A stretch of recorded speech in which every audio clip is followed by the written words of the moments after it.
Suit for Hire. Kicking things off with Suit for Hire. This is a hardcore top-down shooter mixed with beat-em-up action, fresh out of early access. You play as a blue-collar mercenary busting into enemy hideouts to unleash John Wick-style carnage. The core hook. Seamless gun-to-melee combos. You blast away with pistols, shotguns, and SMGs, then when ammo runs low, you switch to fists, elbows, and brutal kicks to finish enemies off with cinematic takedowns. A cool feature is the toggle between top-down and third-person views. It adds flexibility and amps up the action, mowing down crowds from above one moment, then diving into the thick of it over the shoulder the next. Levels, from mansions to nightclubs, are short but punchy, with arenas designed for skill testing. Your goal, max out points for combos, speed, and avoiding damage. Downsides. Some level layouts are confusing. You might find yourself running around lost, which kills the combat flow until you figure it out. Bugs pop up too, enemies spawning behind you, or the third-person aim going wonky, especially near map corners. Overall though, it's solid. Legacy, Steal and Amp, Sorcery. Next up is Legacy, Steal and Amp, Sorcery. It's a player versus environment, PvPvE, extraction RPG set in a fantasy world. Think World of Warcraft meets Escape from Tarkov. You roam the map, gather loot, take out enemies, and other players, then try to escape without losing everything. Yeah, it's extraction style. You pick one of 4 character classes, then jump into a match. The map features huge forests and ruins where you'll find monster chests guarded by bosses. Naturally, besides fighting monsters, you'll clash with other players. The player base isn't massive, but matches are active. And like any good extraction game, you can go in solo or squad up with friends, teams of up to 4. It's no masterpiece, but it's playable and looks decent. Lens Island. Alright, Lens Island. Not Lens, but Len, and yeah, he's a dude. Playing as him, you land on an archipelago for some light-hearted farming, building, fighting, and surviving. The main draw is total freedom, pure sandbox.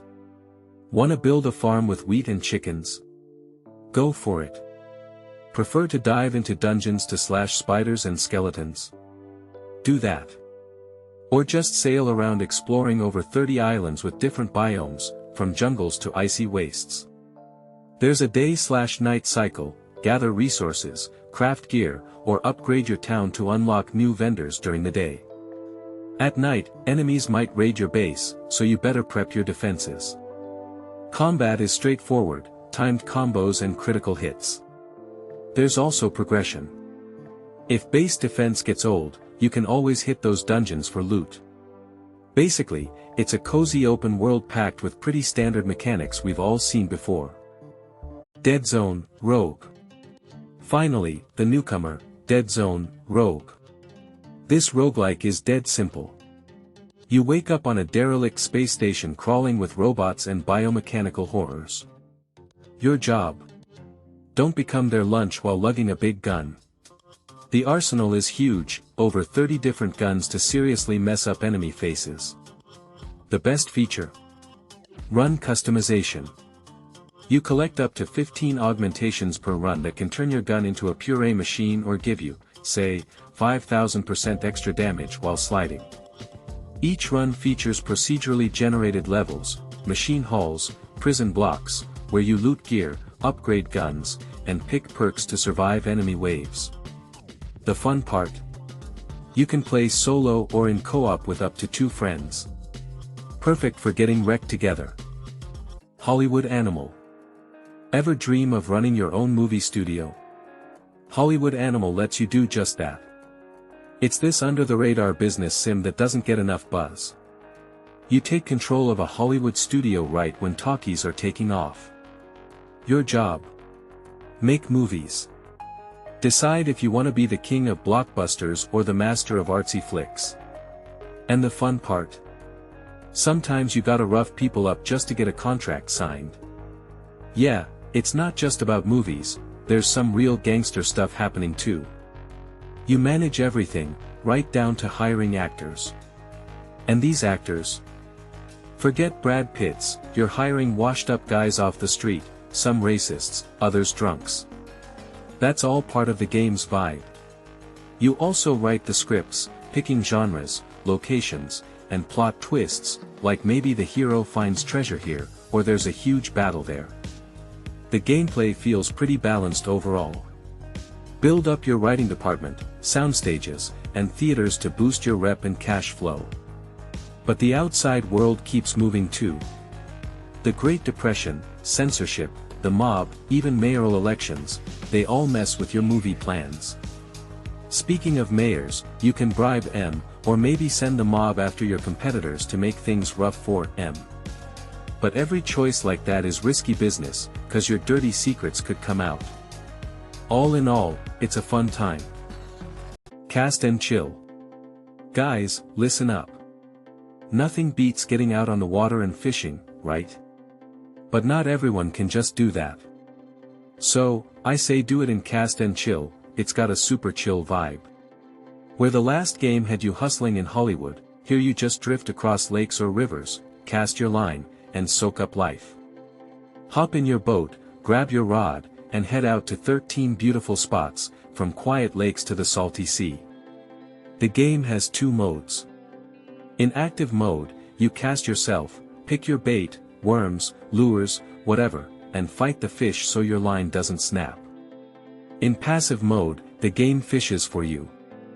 You can literally just toss it on your second monitor or in a corner of your screen, go grab some tea, and check later to see what you caught. Your goal: catch over 50 different kinds of fish, from little sunnies to legendary monsters like a 22-pound bass. Sell your catch to buy new rods, reels, or even bigger boats to unlock new spots. Your dog helps spot fish, and you can pet him. Honestly, that alone is reason enough to play. You can also play co-op and fish with a buddy on the same screen. Pretty cool, I think. Roadcraft. I crack up at these sims where guys come home from working at the factory all day and boot up a factory sim. What about truckers? Those dudes are hardcore. Anyway, today's game fits that bill, a trucker sim. But it's not just about the road.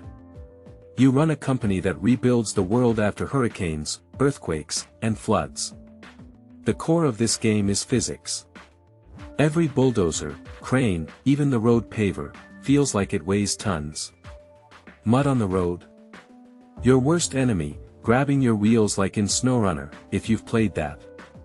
You clear debris, haul concrete slabs, lay cables, and build bridges across 8 huge maps, each one 4 kilometers long, from flooded dams to desert factories. Scale is no joke, right?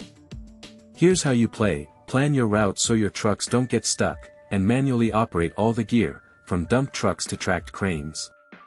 There are over 40 machines to start with. You can automate deliveries, but without you building the roads, that whole system grinds to a halt. It has co-op too, so you can call up your work buddies. Especially since they added voice chat, you can yak away like you're on the radio. Basically, it's a solid dudes game today. System Shock 2, 25th Anniversary Remaster. Okay, this one is the classic System Shock 2, but it also feels brand new because it's a remaster of that iconic sci-fi horror shooter. You play as yet another space marine who woke up with amnesia. You find yourself in the year 2130-something on the starship Von Braun, and everything has gone completely to hell: mutants, robots, and of course, the creepy Shodan, a seriously messed up artificial intelligence. You pick a skill path: weapons, hacking, or psionic powers, and figure out how to survive, stealthily hacking turrets, or maybe just barging in guns blazing. The levels are these maze-like ship decks where you hunt for audio logs, loot, and key codes to progress. While you're doing that, you'll naturally run into all sorts of mutants who'll be apologizing profusely while smacking you in the head with a pipe. Good times, right? The remaster cleaned up the graphics, added 4K support and 144 FPS, at least aiming for 144. They rebuilt the models and everything. Basically, the old classic doesn't look so old anymore. Assetto Corsa EVO. Alright folks, let's kick back and just drive. This is a racing sim, though honestly, kick back might be the wrong phrase, you probably won't relax much. Imagine if Forza and Gran Turismo teamed up to make an ultra-realistic version strictly for hardcore sim racers. We're talking laser scan tracks and physics that make your will vibrate like it's alive in your hands, if you have a wheel, of course. Keyboard arrows aren't exactly known for their feedback. The engine here is called Kunos, and get this, it simulates everything: tire wear, suspension physics, you name it. You feel every single bump and slide. There are a few modes. Open mode is pure, thoughtless driving. Career mode. That's where you grind through licenses via the driving academy. Earn XP, earn cash, and buy cars like you're at a real dealership. Dynamic weather changes track grip constantly. Rain even forms puddles you can hydroplane right into the barrier on. Bottom line, it's maximum realism for the hardcore crowd. BitCraft Online. BitCraft Online. This is an MMO sandbox RPG that kinda flew under the radar, even though new MMOs usually get a lot of buzz. You step into Starfell, a procedurally generated world with zero set story but total freedom. Build a hut, a farm, or even a whole city. Level up skills like fishing, blacksmithing, or lumberjacking, and trade with other players. First glance, it feels like Albion Online, but it's not quite that. The killer feature. One persistent world. No separate servers. Every single player exists in the same landscape, and you can actually change it by digging tunnels or building roads. Wanna be a farmer supplying an empire? Or a merchant cornering the market on crystals for rare recipes? Go for it. Naturally, there's combat too. You can explore ruins with ancient tech, fight monsters like wolves or trolls in PvE zones. Visually it's low poly, but honestly, it has a really cool, cozy vibe. Super People, closed beta test. Next up, Super People. This is the relaunch of the 2023 Battle Royale, currently in closed beta. Getting in? Pretty easy, just sign up on Steam. Like before, it's still a battle royale where you pick one of 14 super soldiers, each with unique abilities like teleportation or shields, and drop onto an island to be the last one standing. The key twist now is the mix of PvP and PvE. Sure, you're still fighting other players, but now you also battle bosses and monsters, think giant drones, for loot and gold. Gear up, craft weapons, upgrade your skills mid-match. Visually, it looks just as sharp as before, fairly realistic but plays fast and smooth based on first impressions. Definitely feels better than the 2023 version. Sworn. Sworn. A new co-op roguelike where you play as a knight in a dark version of Camelot. King Arthur and his knights have turned evil, and you and your buddies are trying to take them down. Yeah, kinda like the latest King Arthur game, Avalon, but a bit more accessible. First thing you notice? The visuals scream Hades. And gameplay-wise, it feels similar too, except this is co-op for up to 4 players. Plus, you have distinct characters, not just one hero. Choose one of 4 heroes and swear allegiance to fairies like Titania or Abron to unlock over 200 blessings, stuff like fire attacks or wind-based ultimates. Levels are procedural biomes, forests, swamps, etc. You slash enemies, grab loot, and meet characters like Merlin or Nimue for quests and upgrades. Combat, like it should be, relies on combos and timing. Dodging is essential. Each run lasts 20 to 40 minutes and feels totally different because every blessing dramatically changes your playstyle. Think freezing enemies solid or summoning turrets. You also unlock skills and weapons, and your chosen character heavily influences your final build. So yeah, the variety here is insane. Into the Dead, Our Darkest Days. Okay, weirdly enough, it feels like everyone forgot about the new Into the Dead almost the day it came out. But honestly, it's a really cool game. It's an extremely rare find, a side-scrolling zombie survival game. Honestly, I can't even think of anything else quite like it. You play as the leader of a group of survivors, trying to make your way through infected Walton City to find a safe place.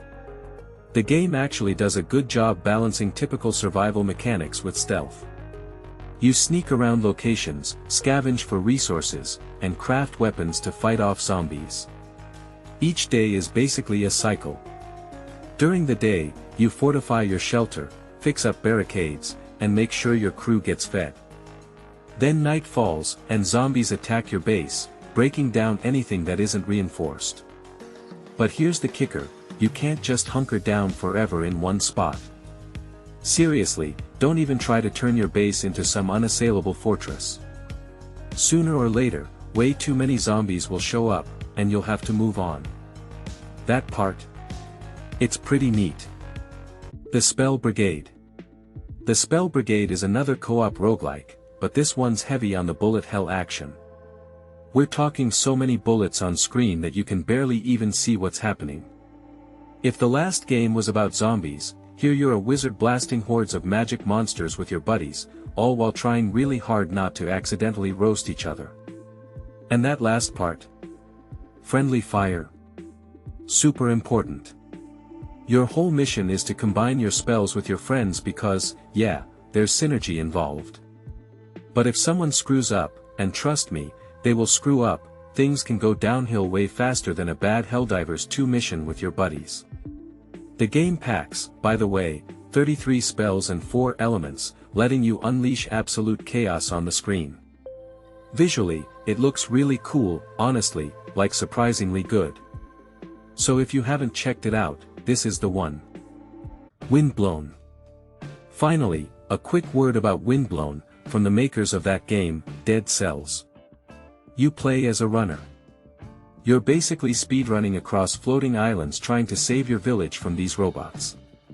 The whole game is built around lightning-fast speed. You zip around with an endless dash, bouncing between platforms kinda like Sonic, but armed with swords and guns. Gameplay involves 20 to 30-minute runs through different procedural biomes where you grab loot, fight bosses, battle monsters, and so on. You can even pick 2 weapons right away out of 12 total. And you can absolutely wreck enemies with friends, up to 3 players. Each run gives you a shot at unlocking new loot that stays with you for future attempts. At launch, I gotta be honest with you, it felt a bit weak. But since a fairly recent update, the devs did a big rebalance, added a ton of content, and it's gotten way better. It 100% feels worth the price now, and it's still, by the way, in early access. Alright, that's everything for today. Hope you found something cool here on GameLike. If you did, feel free to hit like and subscribe. Maybe I missed some other awesome game. If so, definitely let me know down in the comments.